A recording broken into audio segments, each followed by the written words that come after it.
Assalamualaikum warahmatullahi wabarakatuh. Halo teman-teman semua, kembali lagi bersama saya Faisal di video pengenalan Udud.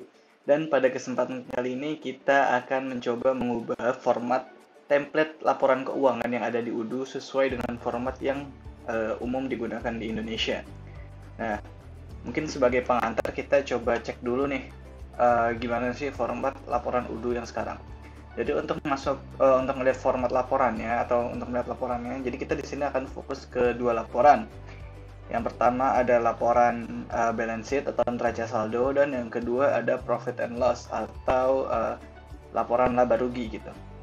Kita coba fokus ke yang pertama, misalkan profit and loss, di mana laporan ini tuh menggambarkan berapa sih profit yang didapatkan dari perusahaan tersebut, yang menghitung dari income serta expense perusahaan. Kemudian terus untuk patokan kita mau gimana sih nanti bentukannya, kita pakai bantuan dari repositori yang udah dibuat oleh Ahmad Daniel. Di sini beliau sudah membuat untuk retail versi yang biasanya umum digunakan di Indonesia, mulai dari akunnya, terus banknya. Jadi udah jadi template lah kalau misalkan kita mau menggunakan Udu untuk perusahaan retail di Indonesia. Terus kita coba lihat lagi, balik lagi ke laporannya. Jadi berikut ini merupakan format yang umum digunain di Udu. Nah, jadi langsung income, langsung expense gitu. Sementara kalau misalkan kita cari nih laporan laba rugi, itu biasanya dia lebih mendetail gitu. Misalkan ini contohnya, ambil aja coba yang paling atas.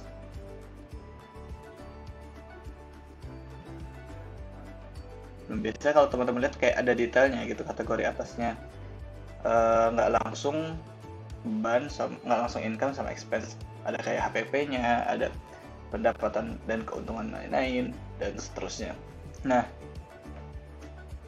karena kita kan ini account dari setiap chart of account dari setiap transaksi kan sebenarnya beda-beda setiap perusahaan kan. Cuman supaya kita ada patokannya, kita sekali lagi balik ke yang pakai versi yang ada Daniel ini. Nah, dan kira-kira inilah laporan yang akan kita gunain, yang akan kita jadi patokan kira-kira gimana sih tampilannya nanti. Jadi ada cukup mendetail gitu dia. Ada penjualan, kemudian harga pokok penjualan, dan seterusnya gitu sampai bawah. Nah, terus gimana sih opsi untuk mengubah hal ini gitu kan? Nah, untuk mengubah hal ini teman-teman bisa masuk ke bagian configuration, terus teman-teman cari account reports. Nah, di sini ada beberapa reports yang dibuat di Udu gitu. Dan ada profit and loss, balance sheet, dan seterusnya. Nah, untuk melihat lebih ininya, kita bisa group by dia sebagai parent report gitu. Nah, jadi disinilah dia. Jadi ada, kalau profit loss kan ada income, ada expense, ya kan? Oh iya, sama accounts yang akan kita gunakan itu kita coba cek aja di sini. Open with CSV mana ya?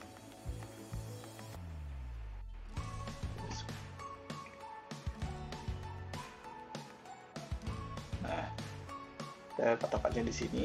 Kemudian kita lihat di bagian sini. Misalkan kita coba cek salah, maaf. Sekarang kita cek bagian expense gitu. Nah, jadi expense itu isinya depreciation, expense, sama cost of revenue. Maka dari itu dia ada di sini nih expense, terus depreciation di situ kebetulan nggak ada, sama cost of revenue. Makanya yang masuk adalah HPP, terus ada expense yang ini, bangunan, dan seterusnya, sesuai sama yang ada di sini. Kemudian kan ada yang nomor 5, ada yang nomor 6 juga. Sementara income di sini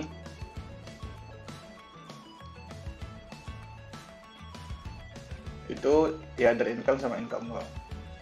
Nah, oke, kita selanjutnya yang berubah sesuai dengan. Jadi di sini Ahmad Daniel juga sudah menyediakan format yang harus kita rubah gitu. Nah, misalkan di sheet-nya itu penjualan, ya kan? Berarti di sini nanti kita cari nih penjualan, ya kan? penjualan.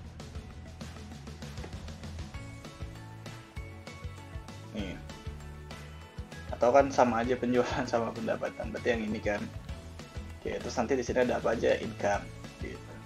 Terus ada harga pokok penjualan. Berarti kan HPP. Diisinya yang di cost of revenue. Gitu. Kemudian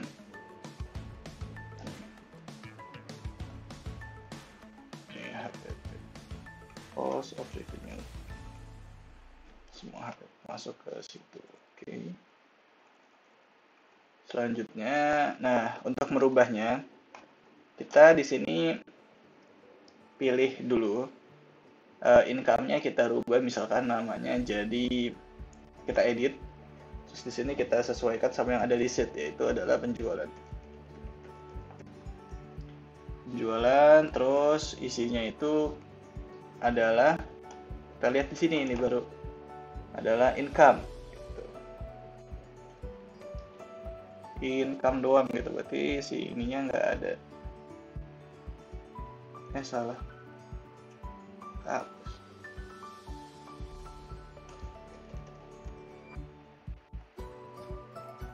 Jadi teman-teman bisa isinya mau account type atau account gitu, itu disesuaikan. Tapi account type aja karena itu membawahi semua account yang ada di kategori account type yang kita pilih. Nah, terus kita save. Oke, terus kita balik lagi selanjutnya. Setelah penjualan itu kita punya harga pokok penjualan atau HPP. Nah, karena expense beda kan kita create aja berarti gitu. Report name-nya adalah kita berarti sini. Oke. Create harga pokok penjualan.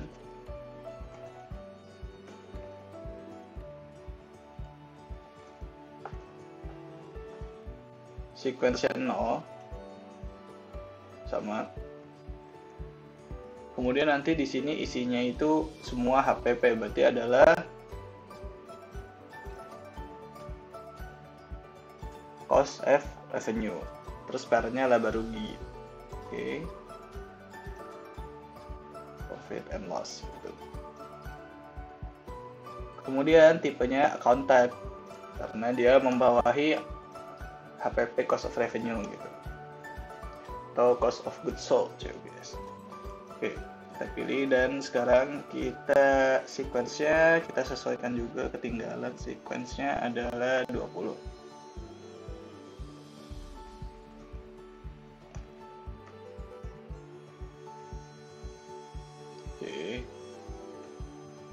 Dan di penjualan tadi sequence juga belum kita rubah, yaitu 10.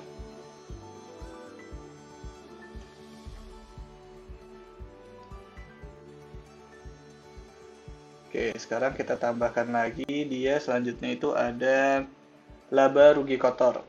Oke, laba rugi kotor itu berarti adalah pendapatan sama cost of revenue.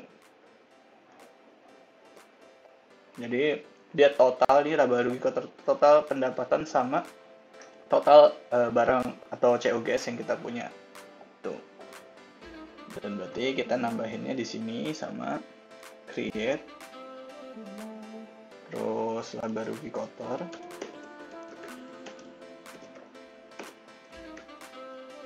Sequence tadi itu dia 30.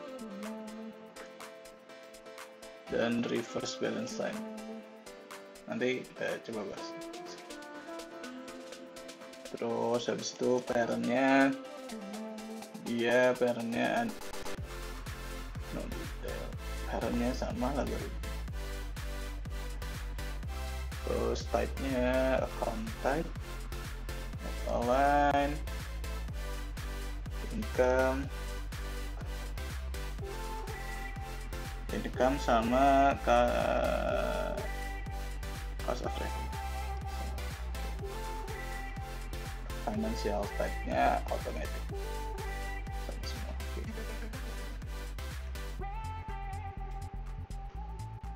Sekarang kita balik ke ada yang ketinggalan terkait dengan apa bedanya preserve dan reserve gitu. Nah, kenapa kita penjualan itu dimasukkan ke dalam preserve? Preserve. Sorry, penjualan itu harusnya reverse. Ya kan? Kenapa penjualan itu kita masukin reverse? Jadi kalau misalkan kita lihat kan, kalau misalkan kita bikin accounting itu, pendapatan itu akan ditaruh di kredit gitu, ya kan? Karena misalkan kita beli barang, nanti kita jual barang gitu kan, nanti kita cashnya, ada orang beli barang di kita cashnya berarti taruh di debit karena uang kita bertambah, sementara si pendapatan income-nya itu bakal ditaruh di kredit. Nah, karena Udu ini modelnya adalah satu baris gitu, makanya dia nanti jadi kayak negatif gitu. Sehingga di sini kita perlu balik gitu supaya nanti tetap balance itu positif. Oke, ini penjualnya kita reset. Oke, kemudian kita save. Terus nih gimana? Nggak bisa dirubah namanya. Oke. Terus sekarang kita coba cek dulu perubahannya gitu. Apa expense-nya kita rubah dulu deh expense-nya. Expense itu kan berarti pengeluaran, berarti yang di sini itu adalah masuk ke beban administrasi dan umum. Ini kan. Jadi masuk ke expense pengeluaran. Ada administrasi, ada keperluan kantor, biaya kantor, dan seterusnya. Oke.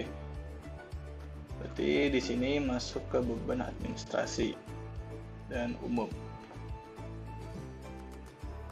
Oke. Nah, itu isinya dia adalah depreciation dan expense, yaitu nilai pengurangan barang dan pengeluaran.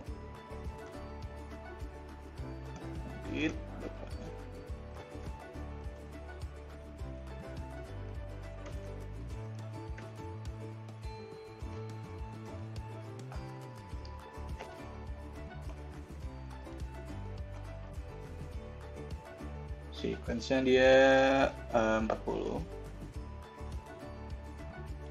Preserve balance. Font type-nya kita pilih depreciation expense. Cost of revenue enggak kan, karena udah balik ke yang atas tadi. Oke, kita save. Oke, sekarang kita coba cek sekilas perbedaannya itu gimana sih, tanpa kita merubah isi dari jurnal itemnya gitu. Balance profit and loss, kita coba print. Kita tunggu sebentar, sambil nunggu kita cek lagi. Selanjutnya adalah keperluan kantor.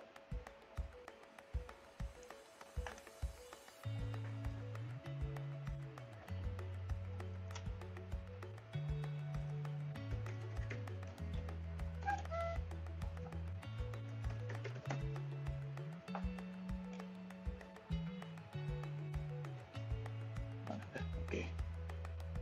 Nah, kita cek. Nah, jadi di sini udah mulai ada perbedaan, gitu kan. Yang sebelumnya cuma income sama expense, di sini ada ya penjualan, terus harga pokok penjualan, rugi bakar dan beban. Oke.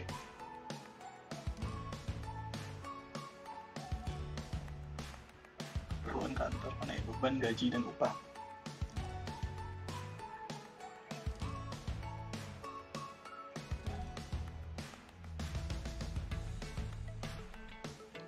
Kantor nggak ada, berarti nanti kita tambahin. Terus oke, ini nggak masalah, cukup di beban administrasi dan umum. Terus sekarang kita masuk pendapatan lain-lain.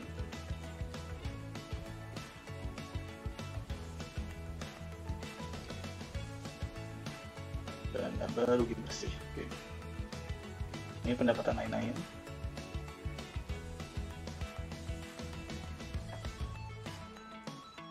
Jadi ini yang semuanya parahnya laba rugi harus kita masukin gitu.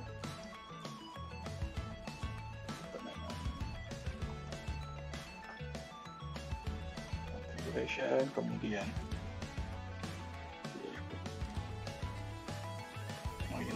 report, kemudian kita pilih grid baru. 50. Reserve design, barunya tetap profit and loss. Terus dia account type untuk menggambarkan itu. Terus di sini ada income sesuai namanya. Oke.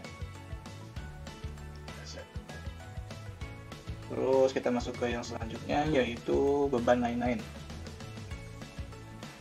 Terus urutan sequence tadi itu supaya urutan ketika ditampilin itu sesuai, misalkan ini 40. Terus kita create baru lagi, yaitu sekarang kita masuk ke beban lain-lain yang terakhir berarti malah belum pasti terakhir. Beban lain-lain 50 juga.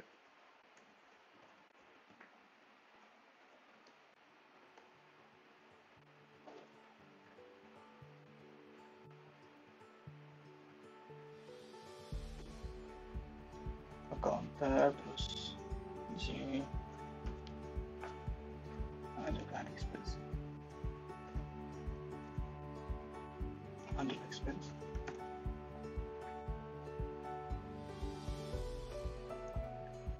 Oke, nggak ada. Oh, tapi kan dia. Oke, other income udah, depreciation expense. Oke. Income sama consumption masuk ke atas. Oh, ini buat pembatas doang. Oke, kita set. Dan kita bikin satu lagi terakhir, yaitu label bersih 60.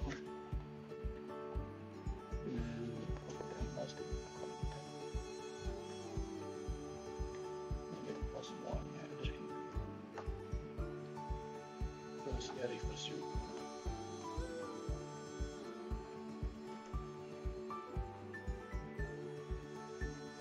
Ada income, depreciation,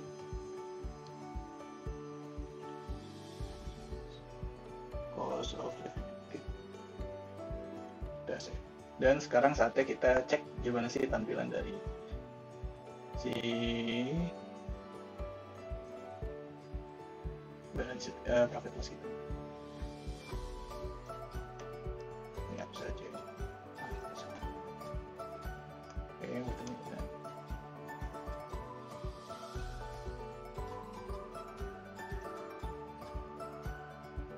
Oke.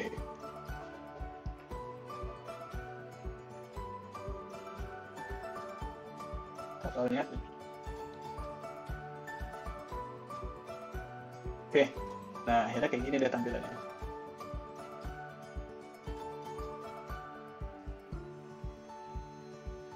Sesuai dengan yang seharusnya gitu.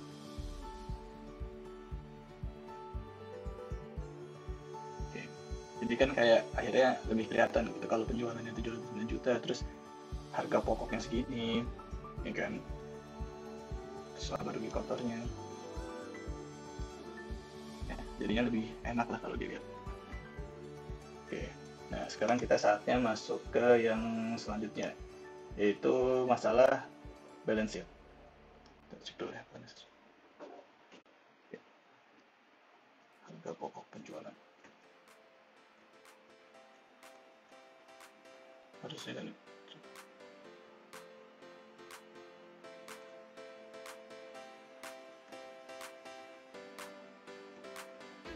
ini harus sesuai semua defaultnya kita.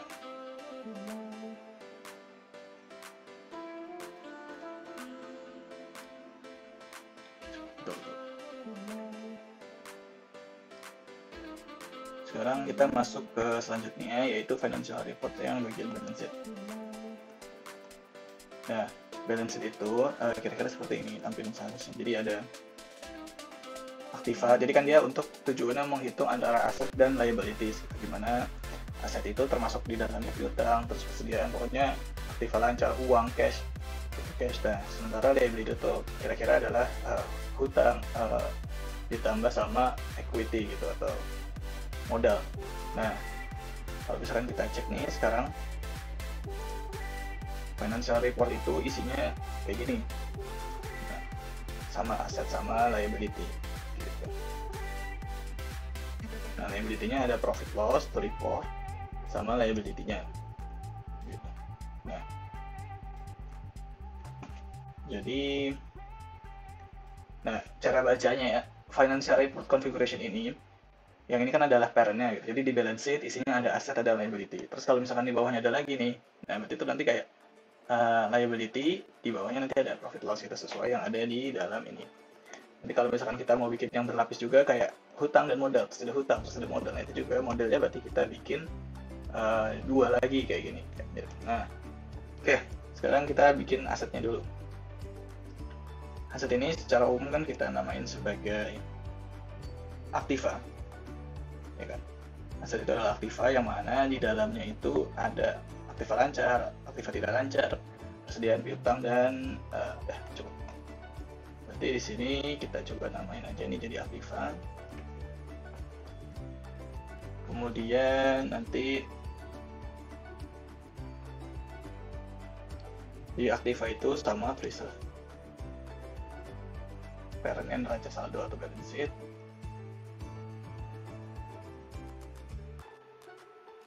Oke, udah aku display gitu saja. Gitu. Display dan flag. Nah, terus kita preserve balance sheet, terus isinya ada kosong. Karena nanti kita mau bikin di bawahnya lagi, pada ini kita kosongin aja.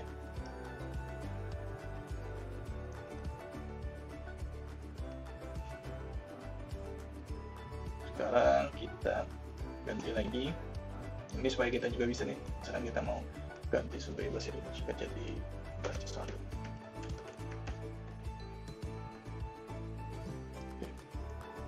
Terus ada saldo, ada aktiva, dan sekarang di liability-nya berarti kita ganti sesuai namanya, yaitu hutang dan modal.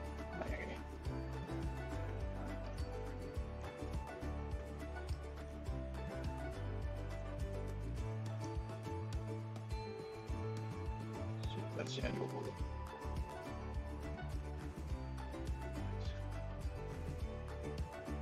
Oke. Nih, kenapa kita harus, misalkan kita nggak rubah ya preserve. Nah, kalau kita nggak rubah preserve itu dia nanti ininya negatif. Sementara kan kalau dipikir ya karena emang dia ditulisnya di kredit gitu. Makanya di sini sistem kayak nganggapnya negatif. Tapi kan kalau misalkan kita kira-kira gitu, maksudnya kan utangnya 3 juta ya, maksudnya udah tulis aja 3 juta gitu. Kan kalau accounting itu defaultnya dibalik, kalau di negatifin kalau disatuin ketika itunya di kredit. Nah, makanya di sini kita ganti jadi reverse, kita save.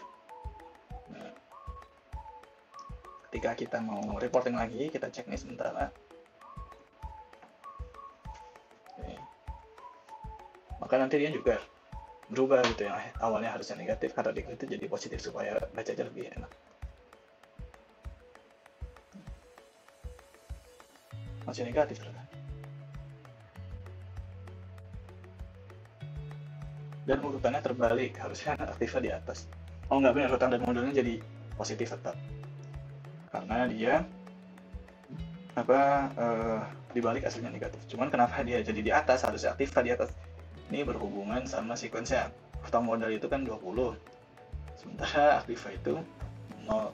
Bisa kita rubah juga nih, aktiva itu jadi 10. Bener ya? Kita cek. Ya apa dicek aja terus itu supaya bisa paham bedanya gimana. Oke, nanti setelah ini aktivanya kita detailin, ada aktiva lancar, ada piutang, kesediaan, dan aktiva tidak lancar. Itu dibagi lagi, ada aktiva. Aktiva tetapnya bagi lagi. Oh ini. Betul.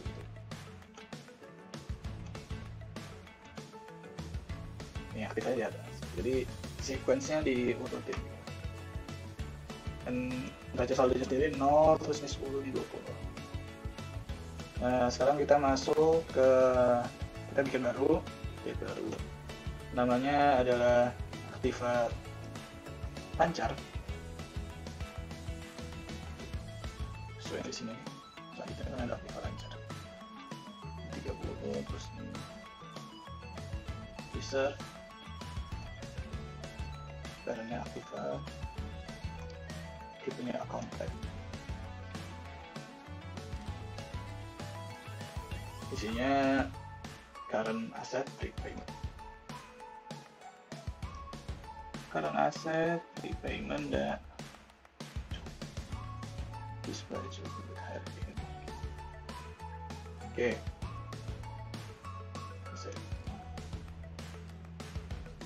Kita create baru lagi. Di bawah aktiva itu selanjutnya ada piutang usaha, rendah, ulkas, dan setara kas. Ini yang isinya duit-duitan. Jadinya 10. Account type, ini aktiva, bank and cash and credit.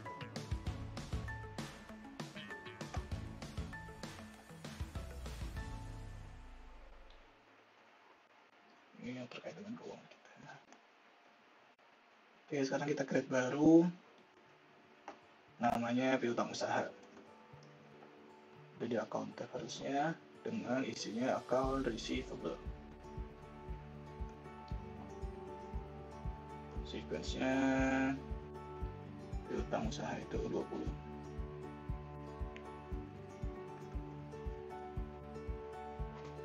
Barunya aktifkan dulu. Ada piutang, aktifan lancar udah, persediaan belum?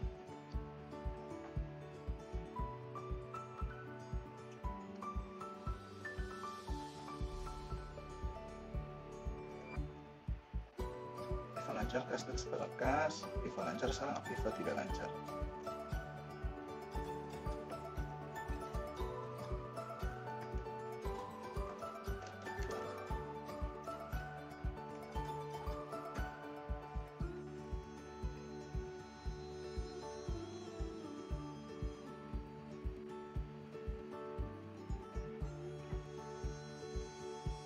Isinya ada non current asset. Oke, udah semua ya. 1, 2, 3, 4, 5, 10 lagi. Aktiva tetap.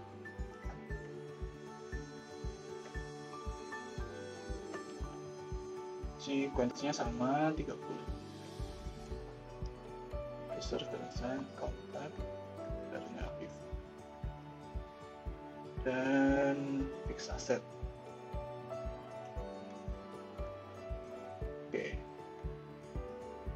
Kalau sudah aktif, sekarang kita saatnya definisiin si hutang dan modalnya nih. Jadi di bawah hutang dan modal nanti ada modal sama laba rugi tahun berjalan. Ini.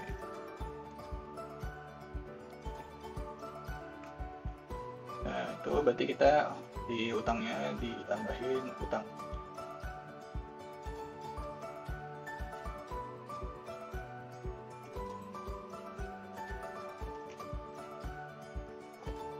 Kita reverse dengan alasan yang sama karena utang itu di kredit.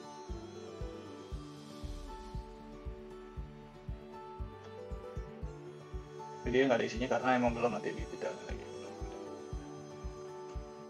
Utang modal. Nah, terus di sini parentnya ada baca salah. Salah. Sekarang baru kita bikin anakan dari utang itu, yaitu ada akun payable sama potong lancar sama jangka panjang.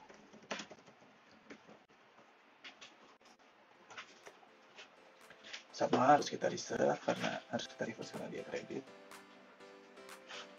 Terus dia membawahi payable dan current liabilities.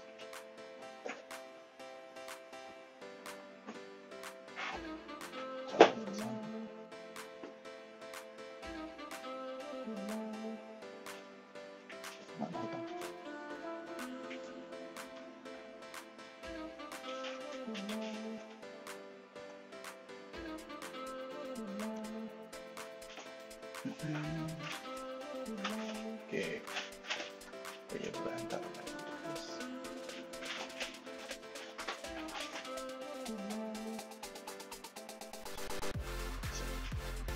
Dari ya. Oke, hutang ini kita belum define.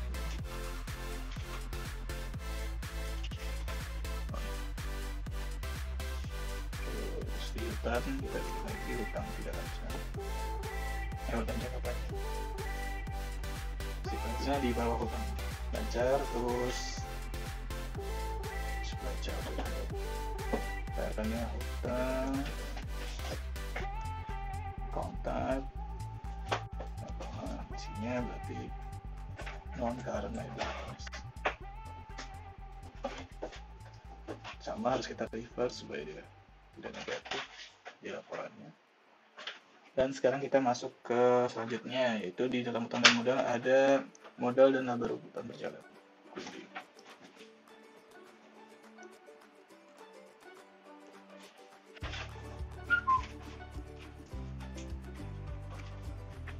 Oke, pertama udah ada, pastikan udah ada dulu ininya, modalnya.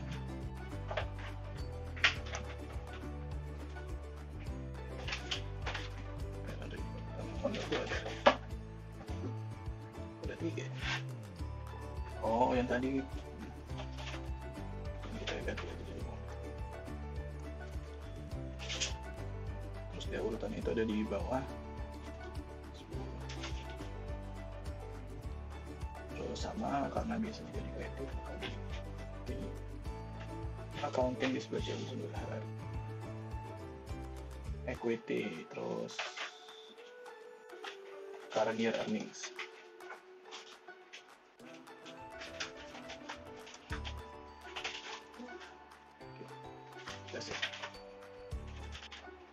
Terus kita satu lagi, yaitu profit history report, kita ganti jadi pendapatan ini. Ambil hutang besar itu 60, dia paling bawah banget. Terus kita reverse positif,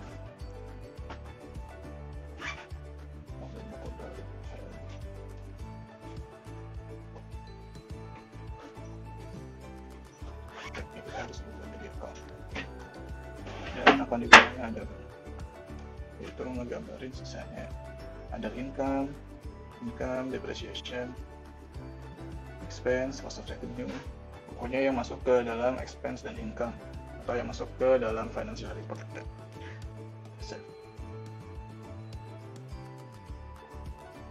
Nah, selesai, kita coba cek deh sekarang hasilnya gimana untuk bagian balance sheet.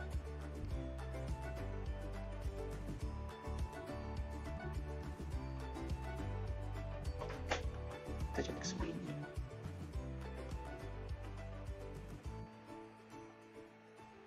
Nah, sudah lebih clear gitu, lebih jelas. Tapi kenapa aktifannya dia tidak nge-total gitu ya? Harusnya kan dia gabungan dari semuanya gitu. Ternyata di sini aktifannya tuh iya.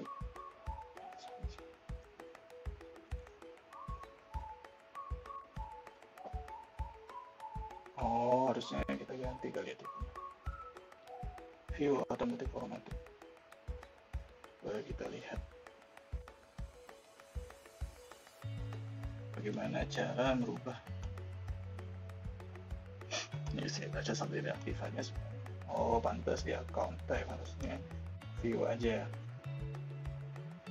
Nah, ketika kita jadi view, terus berarti yang harusnya view juga sih neraca hutang modal, hutang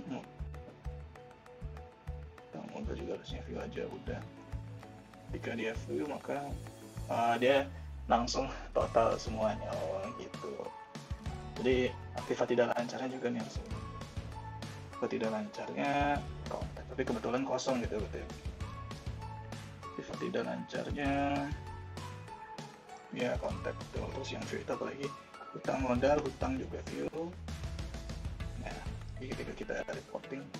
Jadi kalau misalkan kita mau ngekalkulasi dari yang di bawahnya, pilihnya si kontaknya tadi itu diganti jadi view aja. Mari kita cek. Si neraca saldo atau balance sheet.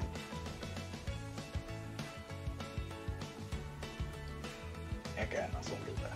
Dan ya hutang modalnya sama nilainya. Jadi itulah fungsi negatif. Oke. Sekian untuk penjelasan gimana kita melakukan proses accounting ini. Nah, sekarang kita masuk ke bagaimana cara melakukan transaksi gitu sebagai contoh.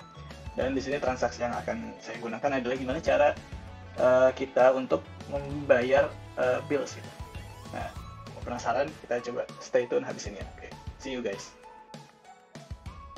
Oke, jadi kita akan melanjutkan proses pencatatan transaksi. Kita akan mencoba gimana sih cara kita membayar invoice gitu, tapi dengan membuat payment dulu gitu.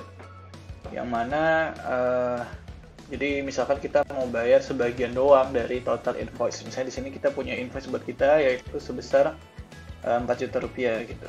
Nah, untuk melakukan pencatatan ini kita bisa masuk ke sini kan, ke defaultnya, terus bisa masuk ke register payment gitu langsung, terus register aja validate jumlahnya berapa. Nah, atau kalau misalkan kita mau pakai payments gitu, kita masuk ke payments terus kita create payment baru gitu. Terus kita kirim money, terus kita jurnalnya ini bebas sih. Yang penting di jurnalnya ini dia harus sudah ada debit dan payment receivable sama pembayar utang, tapi utang itu pokoknya alur masuk keluarnya harus sudah didefinisi di sini akunnya apa. Terus faktornya siapa, memonya tuh yang billnya, oke, pembayaran kapan, jumlah yang kita bayarin berapa, ini juga penting. Misalkan 300.000, jadi kayak kita nyicil gitu. Terus kita confirm. Oke, sekarang kita coba cek nih vendorsnya, billsnya tadi apakah ternyata masih 4 juta. Nah, untuk menambahkan ya gitu, untuk nambah, jadi kita cek dulu deh di journal itemnya misalnya. Jadi journal item ini sekarang kita punya ini 4 juta kan, yang buat pembelian meja dan set kantor ini. Nah, sebesar 4 juta. Nah, terus tadi kita bikin payment, ya kan, itu kas kecil sama hutang gitu, sebesar 300.000. Nah, sekarang kita mau cocokin gitu caranya, pilih vendor, pilih bills yang tadi, kan? Terus bisa tambahin aja di sini, di reconcile gitu intinya, dicocokin. Nanti dikasih tanda gini sih. Oke, terus register payment lagi, misalkan kita mau bayar, pilih jurnalnya, jangan lupa yang punya ini, terus kita bayar. Ini juga bisa langsung lewat sini, misalkan kita mau bayar 1.200.000, validate, terus pilih keep open, gitu. Nah, kita bayar sebesar 1.200.000, kecil sisa 2,5 gitu. Terus nanti gimana di pencatatannya gitu ya udah. Awalnya kan kita sampai sini tadi ya kan, sampai kita bikin 300.000 tadi. Nah, ketika kita cocokin ya udah berkurang lah hutang usahanya gitu, yang awalnya 4 juta terus 300.000 terus 1.200.000 gitu. Nah, paling gitu sih tutorial buat hari ini, semoga bermanfaat. Assalamualaikum warahmatullahi wabarakatuh.